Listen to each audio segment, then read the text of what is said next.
So this video is going to be different. In this video, we're going to talk about how to become a software engineer, but from a unique perspective. You're not going to go into should you be self-taught or should you go to college, but we're rather going to talk about the steps which you should do to become a successful software engineer.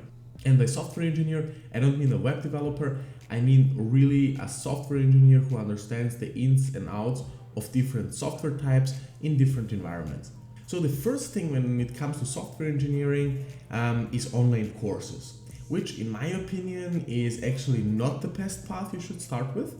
So whenever you think you want to become a software programmer, you're going to think about a programming language. So you're going to think about Python, Java, C++, or some programming language, and you're going to think, okay, I need to learn this programming language, and then I'm gonna learn another programming language, and that's the path I'm going to take. And you're going to buy a course and start a course in Python, for example, which is a wrong approach in my opinion, especially if you're starting out and don't know how software engineering works and how the ins and outs of it are made. So this is a mistake because most courses are going to teach you the syntax. They're going to teach you how to write for loops, how to declare variables, how to print something out to the screen, and so on and so forth, which of course is useful, but this is not the core of software engineering, and you're not going to learn the core principles behind it.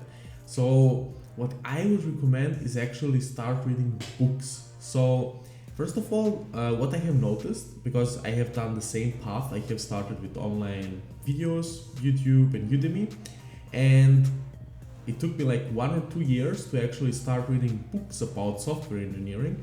And when I read my first book, I actually noticed that everything you see online and all those courses are just a skimmed down version of those books, which is not a bad thing, but especially if you're starting out and especially if you really want to be good at it, you really need to know things in a great detail. So it's not just enough to know, okay, I declare a variable like this and then I use a for loop. You should really know the time complexity of that.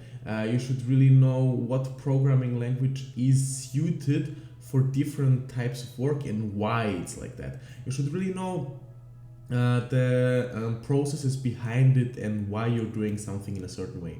So my recommendation is to start with 2 types of books. So the first one you should just pick a language, any language like C++, Java, JavaScript, and you should buy a book on design principles and code patterns on that book.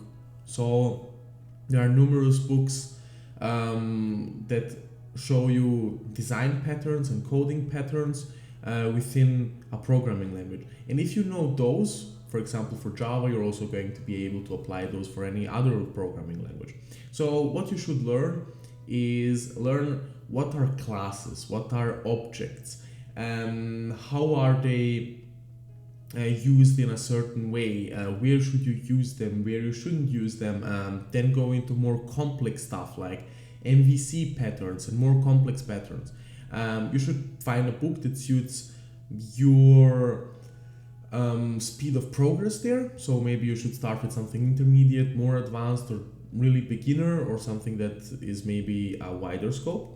And the second book you should buy is an algorithms and data structures book, where you're going to learn how algorithms work, what is their time complexity, what are they useful, how does filtering work, how does search work, and the core principles basically behind programming.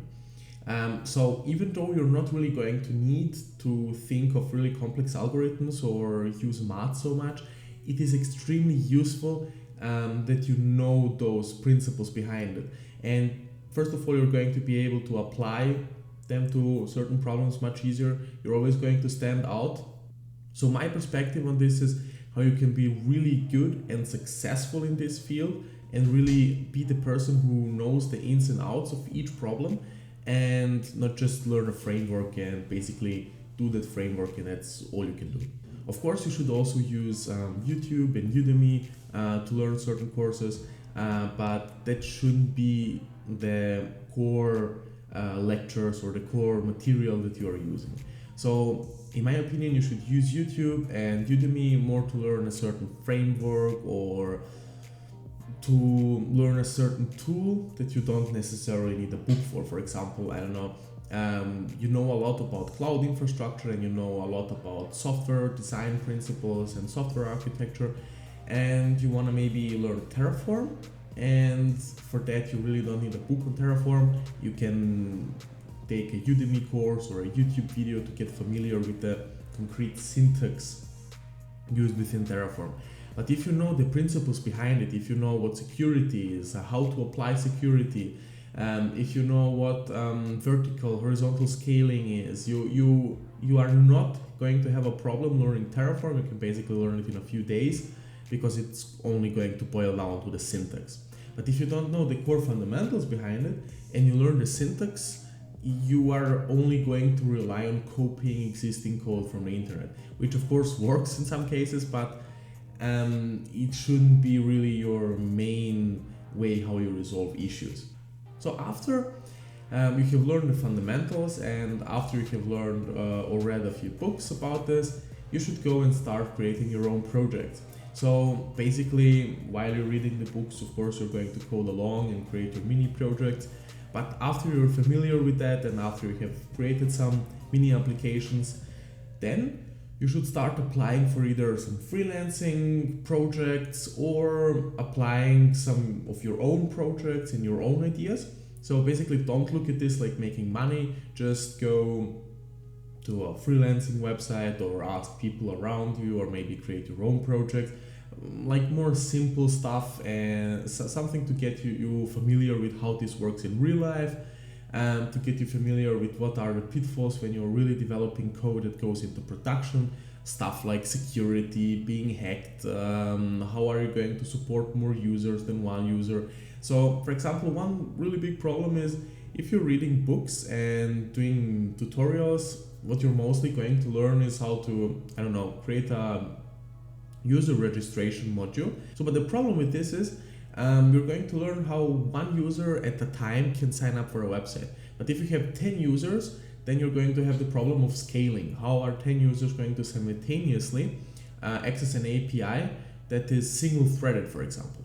So you're going to get familiar with those types of problems, and then you're maybe going to pick up another book on multi-threading or auto-scaling or load balancing or something in that direction.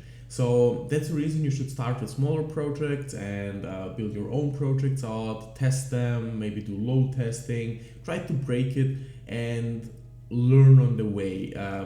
See what loops and what holes you have and expand on those. You can take a course, you can read a book, depending on the size of the problem. So if you really need to expand your knowledge a lot, for example, let's say it's not working and you need to learn more about networking, you need to learn more about routing, DNS settings, IPs and so on. So in that case, you should maybe pick up a book on networking and invest like 2 weeks into that. But if you know it already and just have to expand by a little bit, you can Google it or see YouTube videos or do a quick Udemy course. So that would be my approach how to fill out those gaps. After you have been in this phase, it is maybe time to apply for jobs. So what you could basically do is apply for an internship, for a job, for maybe if the freelancing is going good for you, you could start freelancing more and charging more money and looking for larger projects. But I would recommend finding a job, something that you, in a field that you like. So it could be, I don't know, it depends in what direction you have been going to. It could be web development, it could be backend development, it could be machine learning, it could be cryptography, it could be anything. So basically when you have picked something, apply for jobs, because it's also going to help you develop your soft skills. Soft skills are also extremely important. So if you know the ins and outs of a software product, of the engineering behind it, you still need to know how to speak with people, how to behave in interviews, how to convince clients, how to, even if you are applying for a senior position, you still need to know how to speak with other people, how to distribute requirements, and so on and so forth.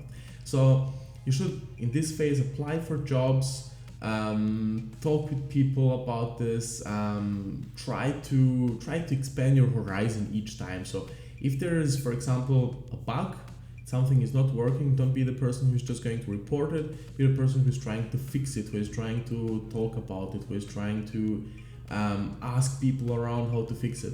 So that should be your next phase. That should be what you're doing. After you have learned those skills, after you have become better, after you have developed soft skills and coding skills, the next step is just basically to become better. So the next step is to pick fields that interest you, that are developing, that are future-proof, and invest in those. For example, you see that you're really good in infrastructure and DevOps, but you see that you're lacking in security. You should maybe pick up a book or pick up a job or a project that is more related to IT security and develop your skills in that direction. So, and you should always do this. You should always assess your current skills, and you should assess what is popular, what is important, and what interests you, and expand your horizon in that direction. And that's what you should constantly be doing, like absolutely constantly, from month to month. You have to expand your horizon, you have to expand your skills. Of course, there are months where you don't have time for this, and there are months where you have, but you should constantly be doing this. Not by too much, but every once in a while, expand your skill in a new direction.